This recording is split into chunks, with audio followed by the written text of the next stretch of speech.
Cứ đi đi, đi chơi đi.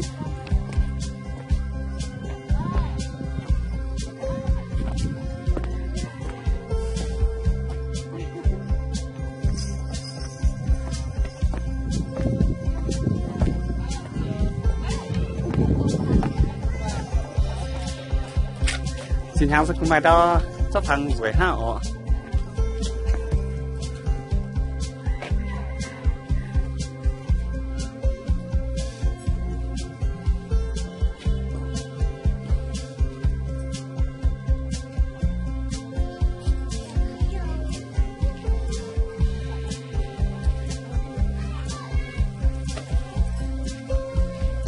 Bữa em hát sắp thằng à? Em hát rõ. Đó.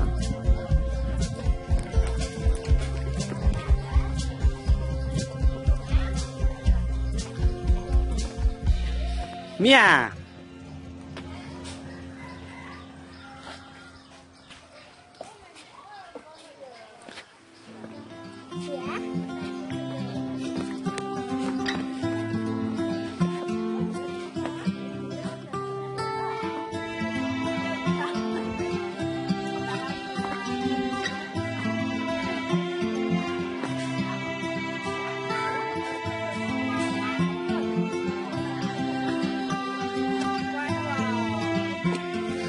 Chụp rồi.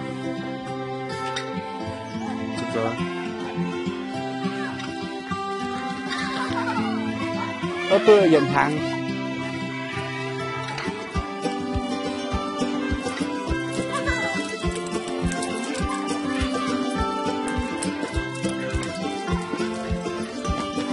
Hati dah sana.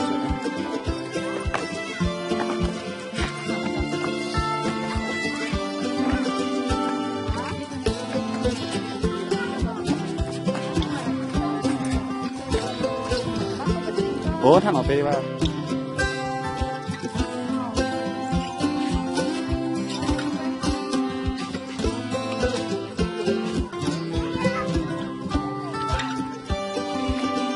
Gì tính đâu? Ủa?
Trung rủi nhé con tè.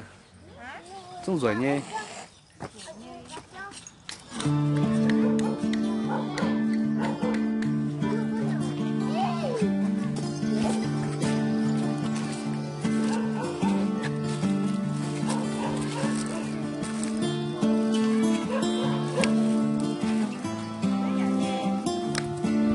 Mà các bạn tắm mới dạo thôi.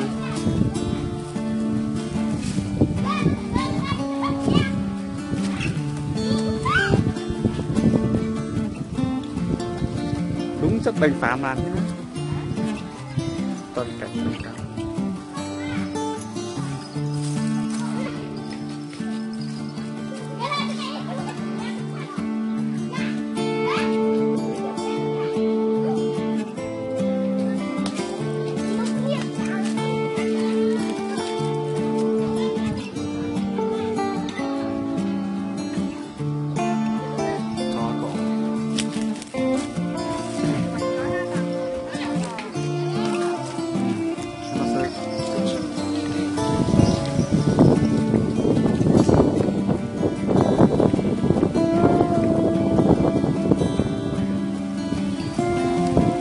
vợ anh tạo được sáng à.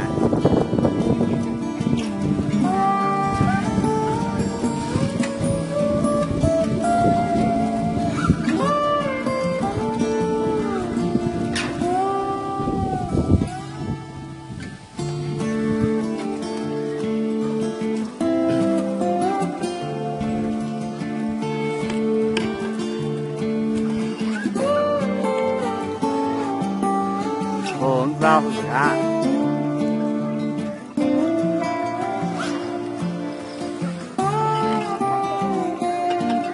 Cười lên nào.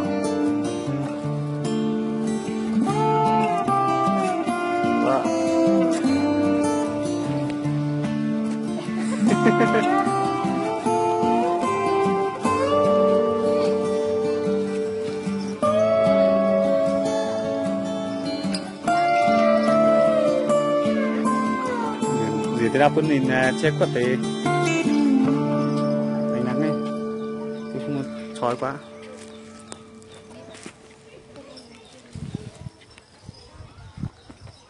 Không, xuống đi, xuống một bậc đi. Đó.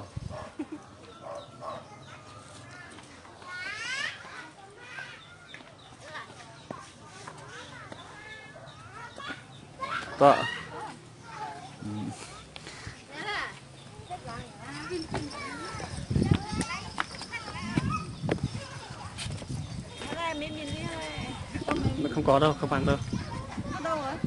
Vứt ở nhà rồi. Vứt ở nhà rồi. Quay chưa? Không quay à? Không quay cái nào à?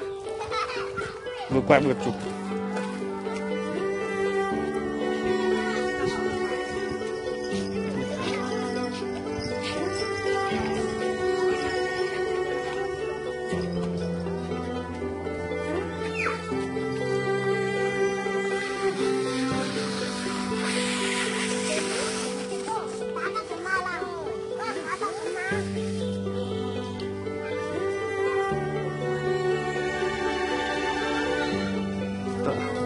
Con y tàu thuốc mạc phải nó dịp cũng hiếm lắm.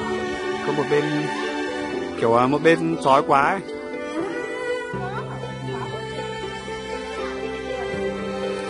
Thì sáng một bên thôi. Hôm nay trời rất không mang nào rồi. Ố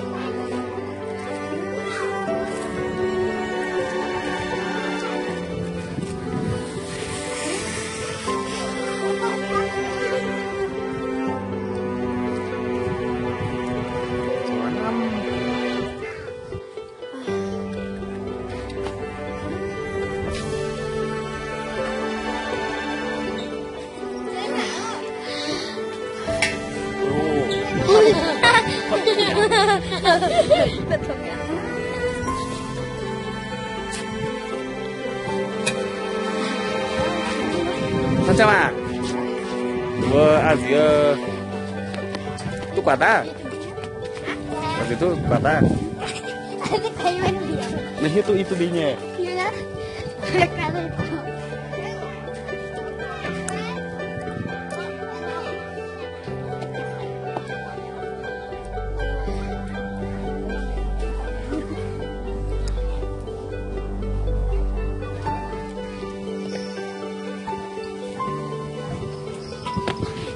Vì khả năng xuất tới đây thì có nó tăng mà. Bây giờ tao với chịu một cái. Không bữa ăn gì á.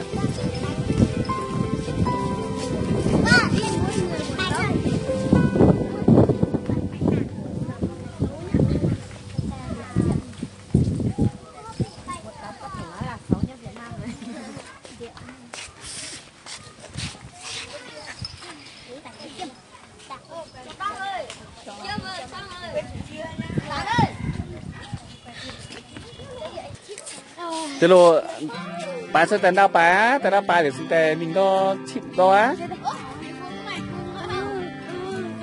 Thế lô.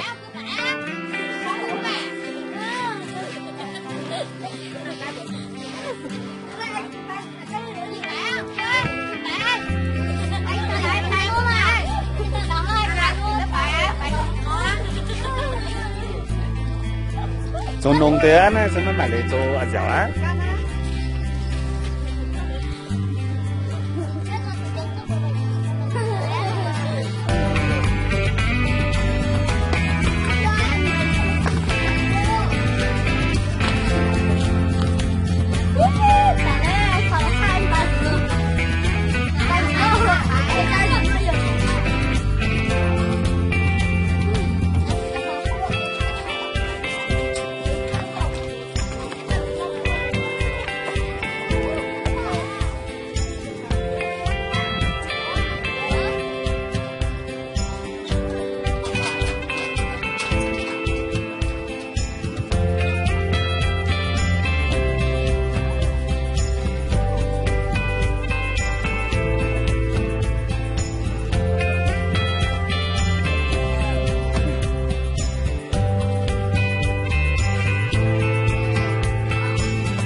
Đây là các bạn.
Đó mình mặt khác một chỗ ta tí rửa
Ở vì là anh chỉ đâu ta khác chỉ đâu à sao nó toàn khác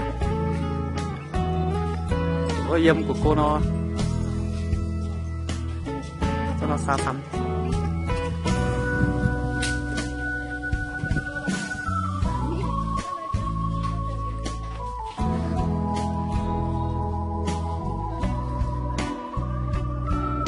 nói bác 1, 2, 3 rồi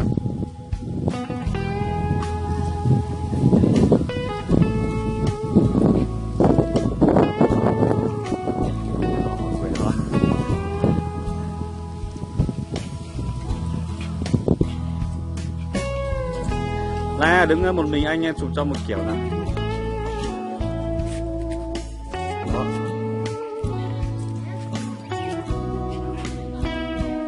Rồi nhìn vào đây 1, 2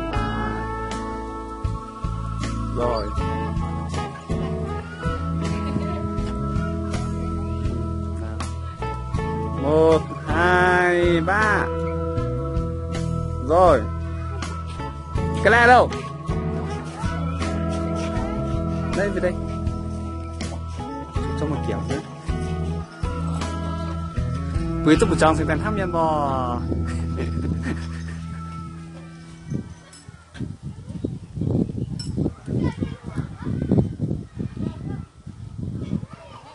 một hai ba rồi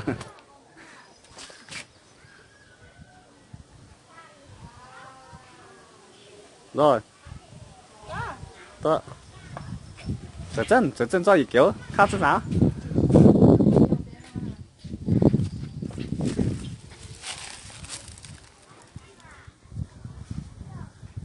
như thế em cô được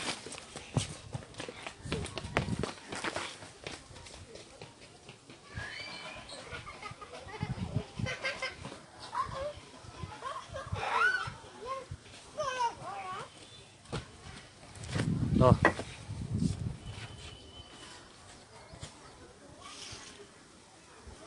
rồi